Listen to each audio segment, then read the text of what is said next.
전인미답이라고 하는 사자성어가 있습니다. 이전까지 아무도 밟지 않았다 하는 뜻이에요. 그래서 보통 처음 가는 길, 처음 하는 행동이라는 것을 일컬을 때 이 전인미답이라는 말을 써요. 사람이 인생을 살아가면서 걸어가는 길 중에 누구도 걷지 않았고 자기가 처음 걷는 길이 있을까요? 아마 99%는 없을 겁니다. 우리가 걸어가는 이 땅의 대부분의 길은 이전에 살다간 누군가가 이미 걸어갔고요, 지금 누군가가 걸어가고 있을 확률이 높아요. 솔로몬의 말처럼 해 아래 새 것이 없으니까요. 저도 가끔 설교 준비를 하다가 보면 제가 신학교를 다니고 신대원을 다니고 유학까지 했는데도 불구하고 발견 못했던 아주 괜찮은 게 있어요. 그래서 야, 이건 내가 발견했는 진리가 보다, 내가 한 터득한 진리인가 보다. 그리고 주석서를 이렇게 보면요, 한 대여섯 권을 보다가 보면 이미 누군가가 다 얘기해 놨어요.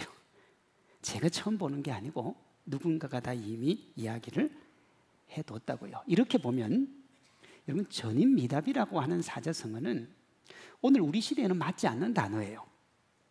또 역사가 진행되면 진행될수록 누구도 전인미답의 길을 걸어갈 수가 없기 때문에 또 사라져야 맞는 단어고요. 근데 한편으로 보면 이런데, 다른 한편으로 보면 그렇지가 않아요.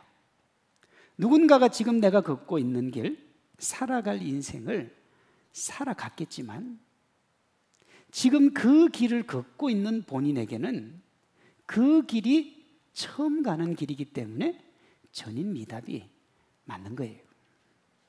이미 누군가가 걸어갔기 때문에 전인미답의 길이 아니지만 지금 내가 걷는 길이기 때문에 전인미답이라고 하는 데서 얻는 중요한 교훈이 하나 있습니다. 그것은 나보다 먼저 걸어간 그 전인미답의 내 인생의 길잡이로 삼을 수가 있다는 거예요. 오늘 우리가 본문에 나오는 아브라함이 믿음의 길, 순종의 길을 걸어갔는데 그가 걸어간 그 길을 우리가 살아가는 믿음의 길, 순종의 길, 길잡이로 삼을 수가 있다는 겁니다. 여기에 더해서요, 아브라함을 믿음의 조상이라 그러잖아요. 그럼 그가 갔던 믿음의 길을 따라가면 우리도 무슨 축복을 누린다는 거예요? 아브라함이 누렸던 축복을 누릴 수 있다는 겁니다. 오늘 2절에 아브라함의 복이 나옵니다. 내가 너로 큰 민족을 이루고 내게 복을 주어 내 이름을 창대하게 하리니 너는 복이 될지라 그랬어요. 복이 될지라. 그러니까 아브라함 자체가 뭐라는 거예요? 복이라는 거예요. 전인미답의 길을 떠날 당시 오늘 본문에 보면 아브라함의 상황은 최악입니다. 그가 지금 있는 곳을 떠나 다른 곳으로 가야 되는데 그가 떠나기엔 나이가 너무 많아요. 4절에 보면 하란을 떠날 때 75세였더라. 그래. 오늘날 아무리 오래 산다고 그래도 75살 정도면 적은 나이는 아닙니다. 아브라함이 75살에 본토 친척 아비 집을 떠나서 어디론가 떠나야 되는데 그 떠나야 될 곳이 어딘지도 몰라요. 히브리서 11장 8절이요. 아브라함은 갈 바를 알지 못하고 나아갔으며 그랬습니다. 아브라함은 내가 어디로 가야 되는지도 모르는데 나이가 75이었다고요. 그 고단한 인생길을 떠났어요. 자, 75세. 그가 새로운 길을 떠났다 그러면 그의 남은 인생은 보나 마나죠. 75세 떠났으니까. 그러면 아브라함의 인생이 어땠을까? 창세기 17장 2절에 나옵니다. 내가 내 언약을 너와 나 사이에 두어 너를 크게 번성하게 하리라. 보라, 내 언약이 너와 함께 있으니 너는 여러 민족의 아버지가 될 것이라. 이 아버지가 되는 게 지금 우리한테는 이렇게 좋은 일은 아니에요. 지금 중동에 지금 긴장이 언제 전쟁이 터져도 문제가 안 되는 일촉즉발의 위기잖아요. 이스라엘과 이란이란 말이에요. 이스라엘의 조상이 누구냐 그러면 이삭이고 이란의 조상이 누굽니까? 이스마엘. 그 이삭과 이스마엘의 아버지가 누구예요? 아브라함이에요. 그러니까 여러 민족의 아버지가 된 건 맞는데 그렇게 좋은 건 아니에요. 그래도 여러 민족의 아버지가 됐죠. 우리가 지금 눈으로 보고 있는 거잖아요. 6절, 내가 너로 심히 번성하게 하리니 내가 내게서 민족들이 나게 하며 왕들이 내게로부터 나오리라.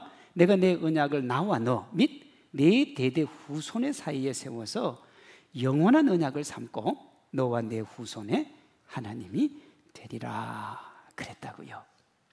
차고 넘치게 누구도 건들 수 없고 누구도 흔들 수 없는 축복을 너희에게 주겠다 그랬다고요. 그런데 이 축복을 받는 지금 아브라함은 고단해요. 힘들어요. 어디로 가야 될지를 몰라요. 이 말씀이 우리에게 주는 교훈은 뭐냐? 지금 우리의 상황이 어떠해도 우리가 아브라함이 걸었던 전인 미답을 나의 전인 미답의 길잡이로 삼으면 아브라함이 누렸던 축복과 행복의 주인공 될 수 있다는 겁니다. 오늘 이 믿음의 길, 이 순종의 길 부여잡으시기를 바랍니다. 오늘 우리가 아브라함이 걸었던 전인 미답에서 배우는 두 가지, 첫째가 뭐냐 그러면 그는 100% 하나님을 신뢰했다는 거예요. 본문 1절과 4절입니다. 여호와께서 아브라함에게 이르시되 너는 너의 고향과 친척과 아버지의 집을 떠나 내가 내게 보여줄 땅으로 가라. 이에 아브라함이 여호와의 말씀을 따라갔고 그랬습니다. 제가 앞에서 아브라함이 난관에 봉착을 했다 그랬습니다. 75세에 새로운 삶의 터전을 찾아 나서야 되는데 갈 곳이 없었어요. 자, 예를 들게요. 지금 하나님이 저에게 와서 야 재서봐, 네가 성산교회 담임 목사 6년 참 수고 많았다. 내 뜻은 딱 6년까지였으니까 너는 다음 주에 진보다리 싸들고 저기 케냐에 선교사로 가라. 그러면 제가 어떻게 하겠어요? 생각을 할까요? 떠나갈까요? 여러분들 중에 방금 누가 생각할 거예요 그러는데 제가 생각하는 건 맞습니다만은 그래도 여러분 제가 담임 목사인데 떠납니다 그렇게 믿어줘야 되는 거 아닙니까? 생각할 거예요. 저는 생각합니다. 왜 생각하냐? 저는 한 번도 신학을 하면서 선교사가 되겠다는 생각을 해본 적이 없어요. 죄송한데 하나님이 케냐 가라 그러면 그냥 그만두고 말지.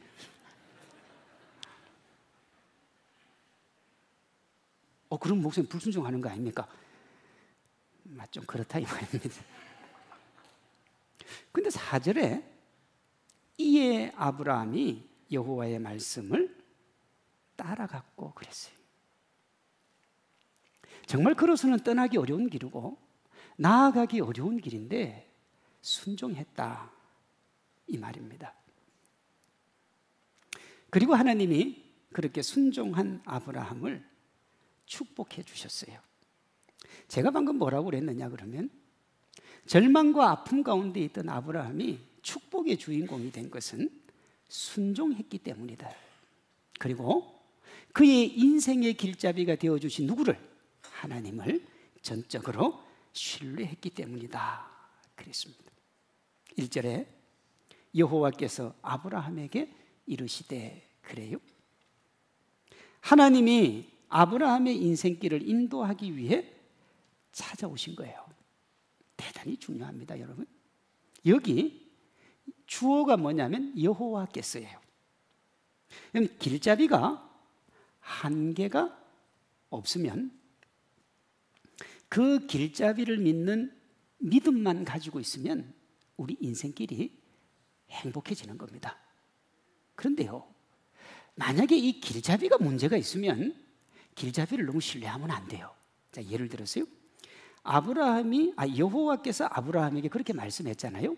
여기 여호와께서 하면 자기 이름을 한번 넣어보세요. 여러분이 아브라함을 인도한다고 한번 생각해 보세요. 자, 제 예를 들게요. 제가 아브라함을 인도한다고 생각을 하면 저는 아브라함보다 믿음이 부족합니다.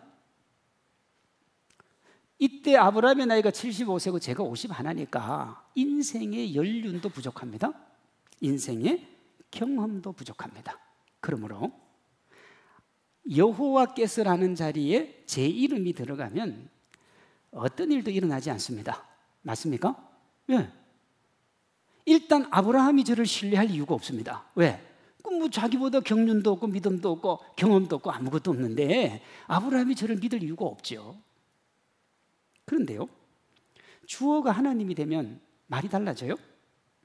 아브라함은 유한하지만 하나님은 무한하고 전능하신 거예요. 아브라함의 연륜과 경륜이라고 하는 것은 75년에 불과하지만 하나님의 경륜은 영원하신 거예요. 한계가 없으신 하나님이 길잡이가 될 때 가장 중요한 것은 뭐냐면 그 하나님을 믿는 거예요. 하나님이 나의 믿음에 반응하시기 때문에 그렇습니다. 예수님이 이걸 이렇게 말씀하셨어요. 마가복음 5장 34절이요. 예수께서 이르시되 딸아 내 믿음이 너를 구원하였으니 평안히 가라 내 병에서 놓여 건강할지어다 그랬습니다. 자, 내 믿음이 너를 구원했다 그랬어요. 이게 이제 혈류병 걸린 여인이 예수님의 옷자락을 만진 겁니다. 만졌어요. 만약에 그때 이 혈류병 걸린 여인이 예수님 옷자락 만지면서 야, 내가 이 옷자락 만진다고 해서 병이 낫겠나? 남들이 다 나았다 그러니까 나도 한번 만져보자. 그리고 만졌어요. 만졌는데 예수님이 딸아 내 믿음이 너를 구원하였으니 평안히 가라 내 병에서 건강할지어다 그랬어요. 그러면 이 여인의 병이 나을까요? 안 나을까요? 안 낫습니다. 왜 안 낫습니까? 내 믿음대로 되라 그랬는데 그 믿음이 병을 낫겠다고 믿지 않았잖아요. 하나님은 전능하시고 완전하시기 때문에 아무런 문제가 없어요.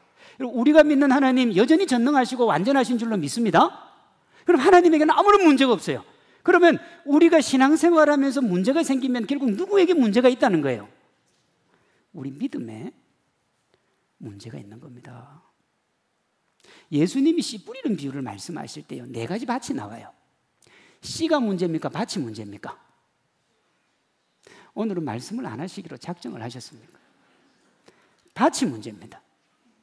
씨는 똑같은 게 떨어졌는데 밭에 따라서 열매를 맺기도 하고 열매를 맺지 못하기도 한 겁니다. 뭐의 문제라고요?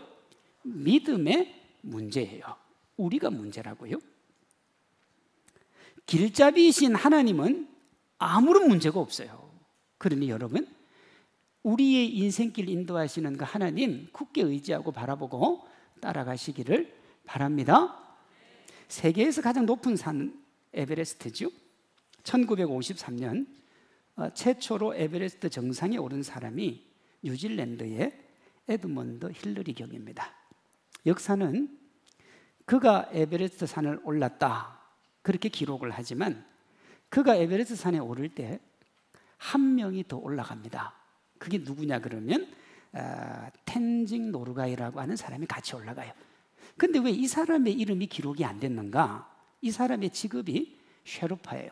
쉐르파가 뭐냐 그러면 히말라야 산맥 에베레스트 산 남쪽에 사는 티벳 계열의 고산족인데 이 사람들은 히말라야 등반을 하는 사람들의 안내를 하는 사람이에요. 그러니까 이제 사람들이 이쪽으로 가면 될까 저쪽으로 가면 될까 그러니까 이게 이제 이 산이 자기 삶의 터전이니까 올라가는 길도 가르쳐주고 내려가는 길도 가르쳐주고 짐도 대신 덜어주고. 힐러리 경이 아무리 대단해도 텐징 노르가이의 안내와 도움이 없었으면 그는 그 산을 오를 수가 없었어요. 근데 설사 올라도 내려올 때 또 문제가 생깁니다. 어느 길로 내려가야 될지를 모르기 때문에 제가 지금 좋은 길잡이를 만나는 것이 얼마나 중요한가에 대한 이야기를 하는 거예요. 그럼 우리 인생의 가장 기가 막히고 멋진 안내자가 누구냐? 그분은 우리가 믿는 전능하신 하나님인 줄로 믿습니다. 예레미야 33장 2절은 이렇게 얘기해요. 이를 행하시는 여호와, 그것을 만들어 성취하시는 여호와, 그 이름을 여호와라 하느니가 말씀하신다. 그래, 이를 만들고 이를 성취하시는 분이라고요.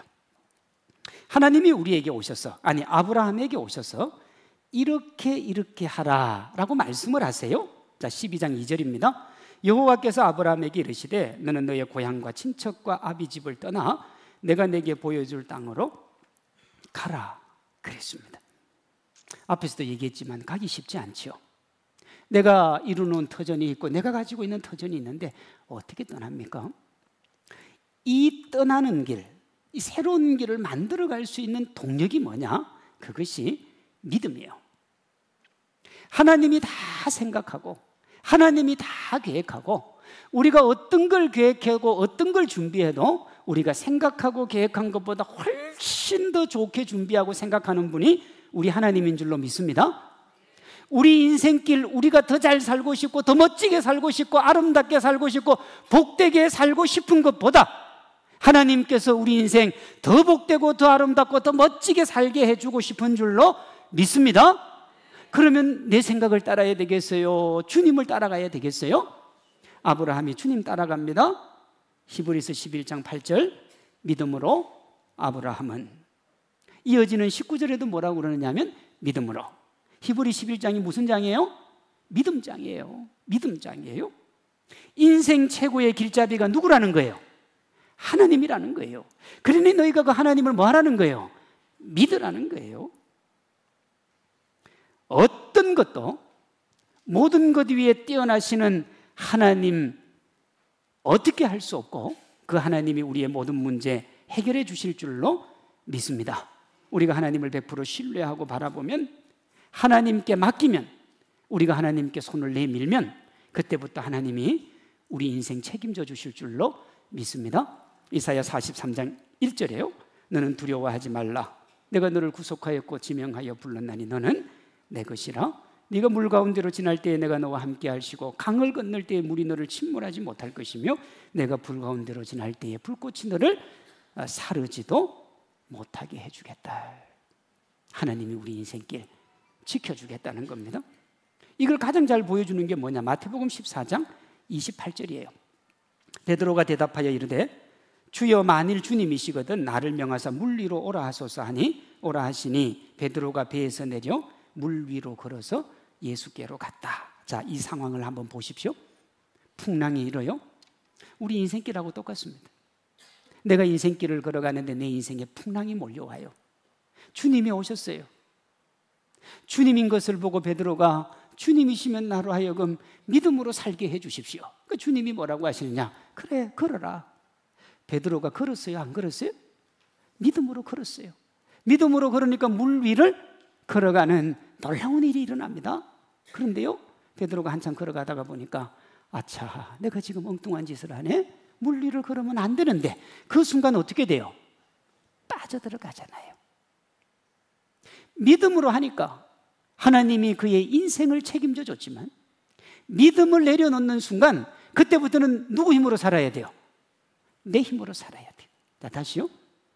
믿음을 가지고 가면 하나님께서 그 인생 책임져 줘요. 그런데 믿음을 내려놓으면 그때부터 내 인생 누가 책임져야 돼요? 내가요. 내가 책임지며 살아가니까 내 인생이 고단한 거예요, 여러분. 고단한 거예요. 여러분, 만약에 100억 정도 있으면 인생에 인생 살아가는데 불편한 게 있을까요, 없을까요? 안 만져봐서 모르겠어요. 여러분, 100억 정도 있다는 얘기는 연봉 1억을 받으면 100년 동안 받을 수 있다는 얘기잖아요. 그럼 사실 100억 정도 있으면 인생 살아가는데 염려할 게 하나도 없어요. 근데 우리 사회에 그 정도 돈 가지고 있는 분 제법 있어요. 그분들한테 가서 물어봐요. 돈 걱정 없냐고. 있어요, 없어요? 저보다 더 합니다. 걱정이 저보다 더 해요. 왜 더 할까요? 그 인생 내 힘으로 살아야 되는데 내일이 어떻게 될지 모르니까 어쨌든 쌓아놔야 되는 거예요. 여러분, 내가 살아가는, 내 힘으로 살아가는 인생이 그렇게 고달픈 거예요. 전인 미답의 인생길을 축복과 행복으로 여는 출발이 뭐냐? 하나님을 100% 신뢰하는 거예요. 어떤 분들은 이렇게 저한테 물어보더라고요. 목사님, 왜 저한테는 기적이 일어나지 않습니까? 왜 기적이 일어나지 않습니까? 오늘 말씀대로 하면 간단해요. 뭐가 없어요? 믿음이 없어서 그래요. 목사님, 저는 신앙생활 이렇게 수십 년을 했는데 나한테 기적이 한 번도 없었어요.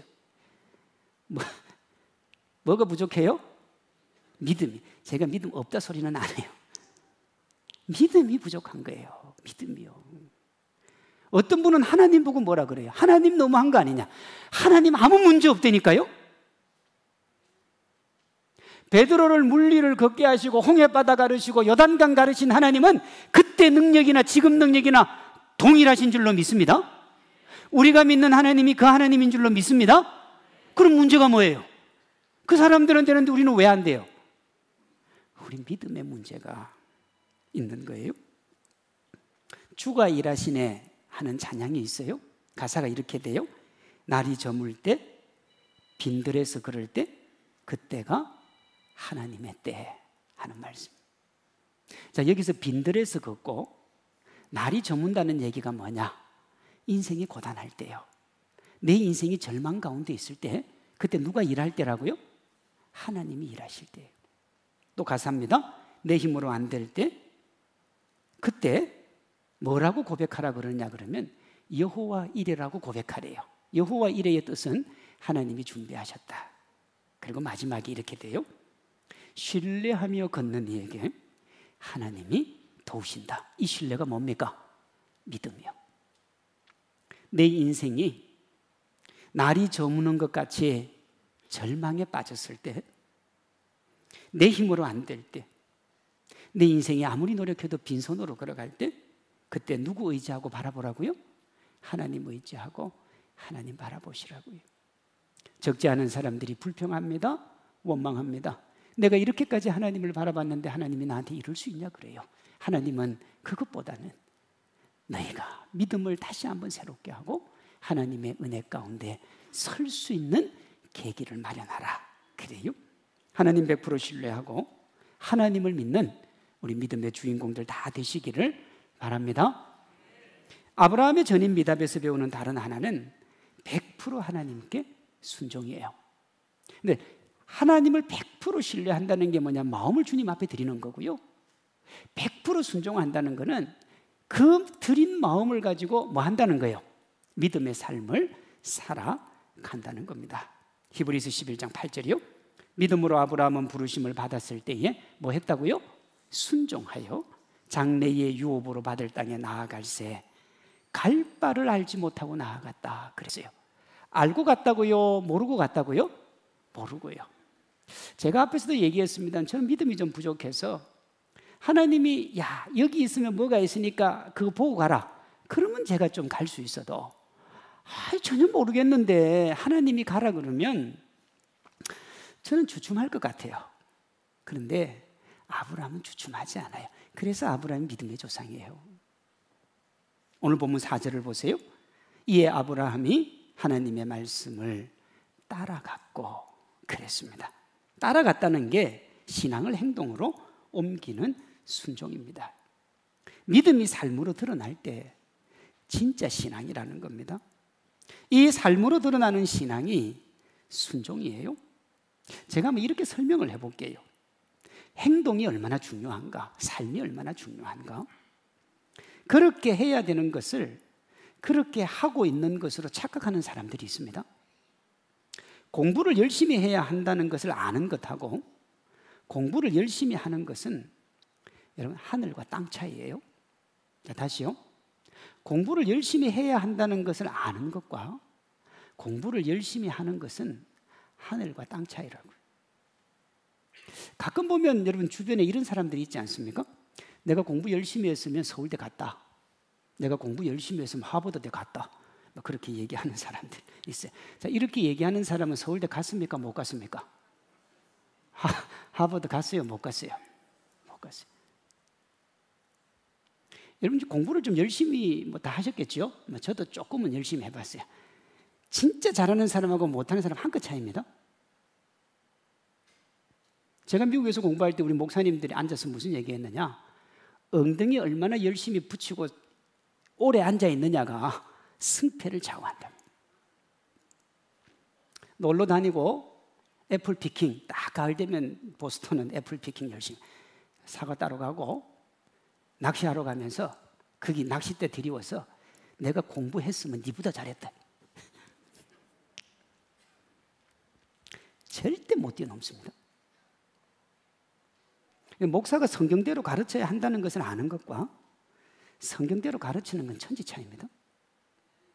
그렇잖아요. 제가 저희 교회 처음 왔을 때 적지 않은 사람들이 저보고 한 말이 목사님 초심을 지키십시오. 그래서 그 초심이 뭐냐 그러면 성경대로입니다. 왜? 담임 목사 처음 오면 성경대로 할 거라고 다짐을 열심히 합니다. 근데 시간이 지나면서 초심을 잃어버렸다 하는 것은 뭘 안 하는 거예요? 성경대로 안 하는 거예요. 그런데요, 한번 목사님들한테 다 물어봐요. 자기는 다 성경대로 한다 그런다니까요. 믿음의 삶을 살아내야 한다는 것과 믿음의 삶을 살아내는 것은 천지차예요. 천지차예요. 제가 서두에 얘기한 것처럼 예배를 보는 것과 예배를 드리는 건 천지차예요. 다 같이 앉아서 예배를 드린다고 말할 수 있지만 보는 사람하고 드리는 사람은 천지차이라고요. 전능하신 하나님이 길잡이가 되셔도 믿음이 없으면 하나님 도움받기 어렵습니다만은 더해서 믿음이 있어도 그것을 살아내는 삶이 없으면 하나님의 은혜와 축복을 받아 누리는 게 어려워요. 왜냐하면 하나님은 살아내는 삶, 순종하는 행위 위에 은총을 더하시기 때문에 그렇습니다. 오늘 본문 6절 이하에 보면 아브라함이 가나안 땅에 들어갔는데 하나님이 그 땅을 아브라함과 자손들에게 주겠다 그래요. 7절을 보세요. 여호와께서 아브라함에게 나타나 이르시되 내가 이 땅을 내 자손에게 주리라 하신지라 그래요. 그리고 이제 아브라함이 거기 살다가 이삭을 놓고 야곱을 놓고 야곱이 흉년이 져서 요셉이 애굽에 살아서 어디로 가요? 애굽으로 가요. 그리고 거기서 430년이 있고 430년 뒤에 다시 어디로요?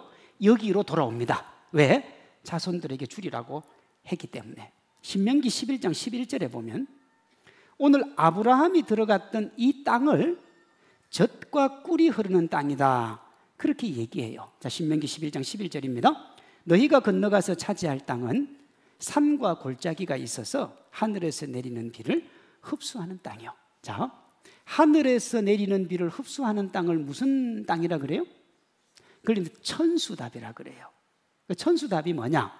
시골에 가면 옛날에, 지금은 아닙니다만 돈이 좀 있고 괜찮게 사는 분들은 평지에 논이 있어가지고 거기 논이 다 있어요. 그리고 이제 옆에 보면 개울이 있어가지고 물을 댈 수 있는 아주 좋은 땅입니다. 근데 좀 가난하면 논밭이 없으니까 산에다가 산을 이렇게 계단식으로 이렇게 개간을 해가지고 거기 논밭을 만들어요. 그러면 여러분 이거는 물을 관계수로로 댈 수가 없어요. 비가 내리면 제일 위에 논에 비가 떨어지면 그 비를 맞고 밑에 계속 비가 들어와 가지고 농사를 지을 수 있는 땅 중에는 최악의 땅이에요. 주님이 뭐라고 하느냐 그러면 너희가 건너가서 차지할 땅은 산과 골짜기가 있어서 하늘에서 내리는 비를 흡수하는 땅인데 이렇게 하면 야, 너 가는 땅은 최악의 땅이야 이래야 되잖아요. 그러놓고 뭐라고 하냐면 젖과 꿀이 흐르는 땅이래요. 말 됩니까? 근데 이게 왜 더 말이 안 되냐 그러면 이스라엘 백성들이 지금 살고 있는 땅은 나일강 삼각주 땅이에요. 여기는 땅 자체가 너무 비옥하고 그리고 이제 토지가 위에서 이제 이 적토, 거름이 많은 흙이 내려와 가지고 자꾸 이게 땅을 갈아엎기 때문에 땅은 계속 좋아지는데 내 땅 구분이 안 되니까 거기 수학이 발달하고 측량 기술이 발달한 정말 기가 막힌 땅이에요. 그런데 이 기가 막힌 땅을 떠나게 하면서 너희가 들어갈 땅은 산과 골짜기가 있지만 젖과 꿀이 흐르는 땅이다. 자, 애굽이 젖과 꿀이 흐르는 땅입니까? 가나안이 젖과 꿀이 흐르는 땅입니까? 지금 아브라함이 받는 땅은 척박한 땅이에요. 그런데 왜 그 땅이 젖과 꿀이 흐르는 땅이 되느냐? 신명기 11장 14절에 그 답이 나와요. 여호와께서 너희 땅에 이른비 늦은비를 언제 내린다고요? 적당한 때에. 너희가 곡식과 포도주와 기름을 얻을 것이고 가축을 위하여 들에 풀이 나게 하리니 내가 먹고 배부를 것임이라. 너희에게 필요한 것, 너희가 가져야 될 것, 너희가 얻어야 될 타이밍을 누가 맞춰준다는 거예요? 하나님이요. 왜 여러분 우리가 인생을 살아가면서 때로 힘들고 고독하냐 그러면 그 인생의 때를 내가 계산하기 때문에 그래요. 그런데 그 계산이 맞습니까? 틀립니까? 틀리는 경우가 허다해요. 그러니까 힘든 거예요. 내가 계산을 했는데 이때 이렇게 되고 이때 이렇게 되고 저때 그대로 돼가지고 되면요 무슨 문제가 있겠어요. 그런데 우리가 계획을 한다고 해서 계획한 대로 안 되더란 말입니다. 그런데 오늘 성경은 뭐라고 그러냐면 하나님이 타이밍을 맞춰주겠다는 거예요. 하나님이 온 우주 만물의 주인 되시고 전능하신 하나님이 그 타이밍을 늦게 맞출까요? 조금 문제가 있게 맞출까요? 아니면 완벽한 타이밍에 맞출까요? 완벽한 타이밍이에요. 완벽한 타이밍. 그래서 여러분 천수답이라도 복이 있는 거예요. 우리가 아무것도 가진 게 없어도 누리는 게 없어도 하나님의 은혜로 살아가면 하나님이 때를 맞춰 은혜와 은총을 주시기 때문에 그 삶이 복된 줄로 믿습니다. 그러면 누구에게 이 은혜를 주냐? 바로 앞절인 13절에 나와요. 내가 오늘 너희에게 명하는 내 명령을 너희가 만일 청종하고 너희 하나님 여호와를 사랑하여 마음을 다하고 뜻을 다하여 섬기면, 그랬어요. 섬기면 여호와께서 너희의 땅에 이른 비 늦은 비를 적당한 때에 내려주시겠다. 주어진 삶의 상황에 좌고우면하지 말라는 거예요. 세상이 이렇게 말한다고 이 세상 따라가지 말고 저렇게 말한다고 저기 따라가지 말고 오직 누구만 바라보라는 거예요? 주님만 바라보라는 거예요. 세상 사람들이 이렇게 발전한 시대에 미신 믿듯이 하나님 믿느냐라고 얘기해도 그 하나님 믿는 기준 분명하게 가지고 믿음으로 살아가라는 거예요. 그렇게 하면 하나님께서 우리에게 은혜를 주신다는 겁니다. 이 믿음의 기준, 말씀의 기준 분명하게 하고 하나님 자녀로 살아가기로 결단하는 우리 성도님들 되시기를 바랍니다. 이렇게 얘기해도 아유 목사님 기준은 언제나 바뀌는 거고 바뀌는 따라 다 살아가야지, 그렇게 기준 살아가면 어떻게 살아갑니까? 그런데요 그렇지 않아요. 이 기준이 얼마나 중요하냐 그러면요, 이번 파리 올림픽에 기준이 얼마나 중요한가 하는 게 여기 증명된 게 하나 있어요. 이번에 우리나라 여자 양궁 단체팀이 10연패를 했어요.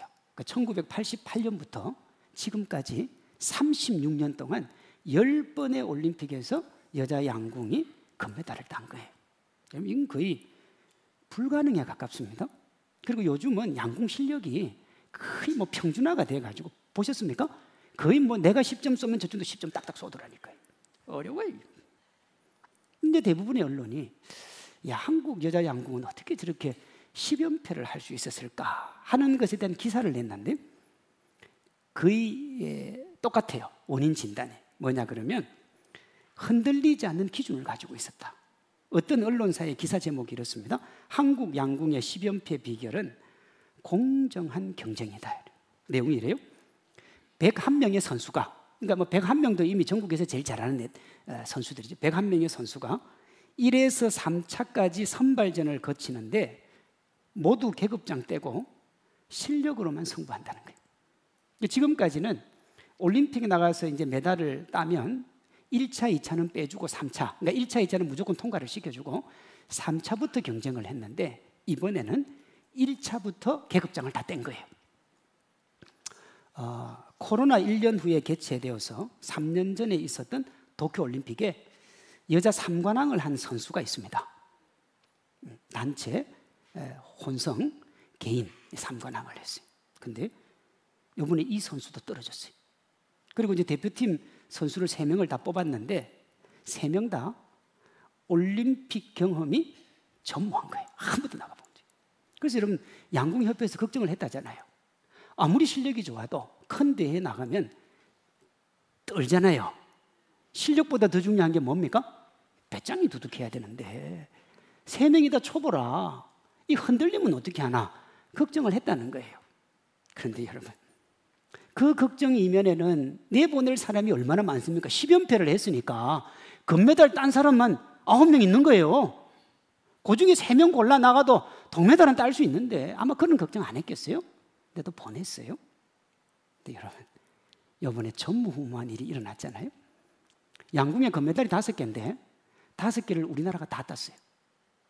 우리나라가 이번에 올림픽 목표가 금메달 5개. 양궁에서 다 따버렸어요. 지금 제가 보니까 금메달이 13개예요. 지금 7등을 하고 있어요. 어떻게 이렇게 전무후무한 결과를 가지고 왔느냐? 원칙대로요. 협회장 사람이라고 꽂아주고, 전에 금메달 땄다고 꽂아두고, 실력도 없는데 폼 잡는다고 아니요. 그냥 원칙대로 실력 있는 사람. 제가 다른 협회 얘기는 안 하겠습니다. 원칙이 허물어지면 여러분 난장판 되는 거예요. 그걸 가장 잘 보여주는 데가 어디냐? 우리나라 국회예요. 그 법 만드는 사람들이요, 자기가 법을 만들어 놓고 자기가 고쳐요. 내 입맛에 안 맞으니까. 그러니까 어떻게 해요? 유치원보다 못한 난장판 되고 있는 거예요. 맞습니다. 안 해도 돼요. 원칙을 무너뜨리면 그렇게 돼요, 여러분. 그러니까 원칙을 잘 지켜야 돼요. 신앙은 더 그렇습니다. 우리가 세상을 나가면 원칙을 어길 만한 일들이 한두 개가 있겠습니까? 하나님 따라가다가는 쫄딱망하게 생겼고, 하나님 의지하다가는 인생길 안 열리게 생겼고, 믿음으로 살았다가는 정말 쪽박차게 생긴 게 세상 인생길 아니에요. 그러니 우리가 어떻게 해요? 자꾸 기준을 바꿔요. 목사님, 세상은 안 그래요. 세상 사람 안 그래. 그렇게 살다가 다 죽어요. 여러분, 그건 내 생각이죠. 전능하신 하나님이 그렇지 않다고 그러잖아요. 우리가 믿는 하나님이 그렇게 안 살아도 우리 인생길 열어 주시겠다고 그러잖아요. 그러니 사랑하는 성도 여러분, 믿음으로 사시기 바랍니다. 하나님 의지하고 하나님 신뢰해서 도우시는 하나님의 능력 바라보며 살아가는 믿음의 주인공들 되시기를 바랍니다. 오늘 설교 간단합니다. 기본 중에 기본이에요. 하나님 100% 신뢰하고 하나님 잘 믿자. 그리고 그 하나님 말씀에 100% 순종하자. 이 기본 중에 기본을 설교하면서 왜 제가 이렇게 열심히 얘기를 하는가? 목회 현장에서 이 기본의 문제가 생기기 때문에 하나님께 모든 것을 맡기라, 하나님께 모든 것을 드려라, 아멘. 하지만 우리가 나가서 하나님 앞에 과연 드리고 있는가? 사실 이렇게 설교하는 저도 하나님께 맡기라고 하지 못 맡기는 모습을 보기 때문에 슬프고 아픈 거예요. 제가 이렇게까지 얘기하는 거는 우리 진실로 하나님을 잘 믿자 하는 겁니다. 하나님 바라보고 하나님 의지하고 제대로 예배드리고 예배드린 이후 저 문을 나가면서 그 믿음의 삶을 살아서 진실로 하나님이 주시는 축복을 받아 누리는 은혜의 주인공들이 되자 하는 거예요. 제가 이제 갓 50을 넘었습니다. 그러면서 제가 요새 깨닫는 게 하나 있어요. 하나님의 은혜가 너무너무 절실하다는 거예요. 하나님의 은혜요. 은혜가 있어야 돼요. 하나님이 이 은혜를 부어주는 통로가 뭐냐? 하나님을 100% 신뢰하는 거예요. 어떤 상황과 여건에도 흔들리지 않는 순도 100%의 믿음이 필요한 겁니다. 욥은 이 믿음을 이렇게 얘기했어요.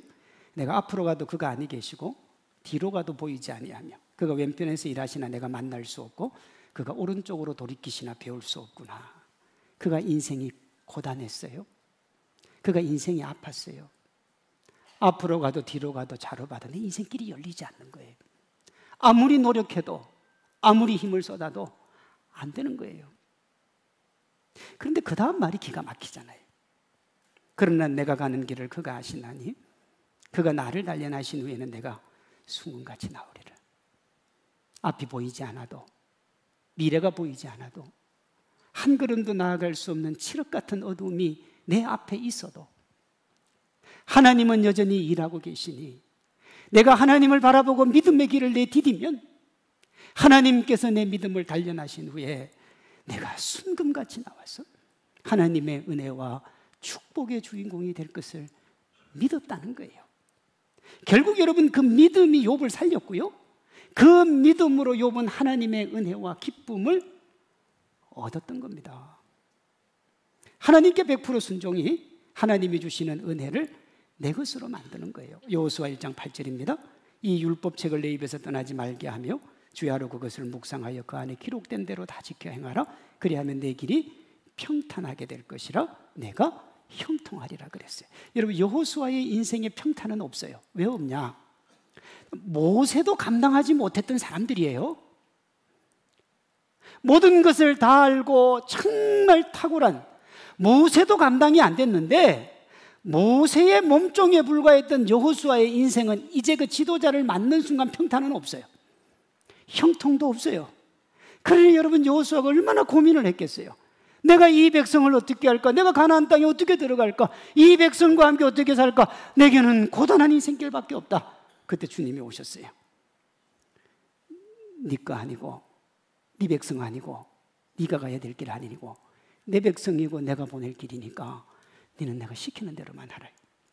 그러면 내가 네 인생길 평탄하고 형통하게 해주겠다는 겁니다. 우리도 주님 바라보고 주님 의지하고 주님께 나아가면 여러분이 어떤 상황, 어떤 여건 가운데 있어도 주님이 여러분의 인생길 평탄하게 하고 형통하게 해 주실 줄로 믿습니다. 주님 굳게 믿고 삶으로 살아내려는 순종을 통해서 아브라함에게 약속한 믿음의 후손이 받는 차고 넘치는 축복, 여러분이 복이 되시기를 주님의 이름으로 축원합니다.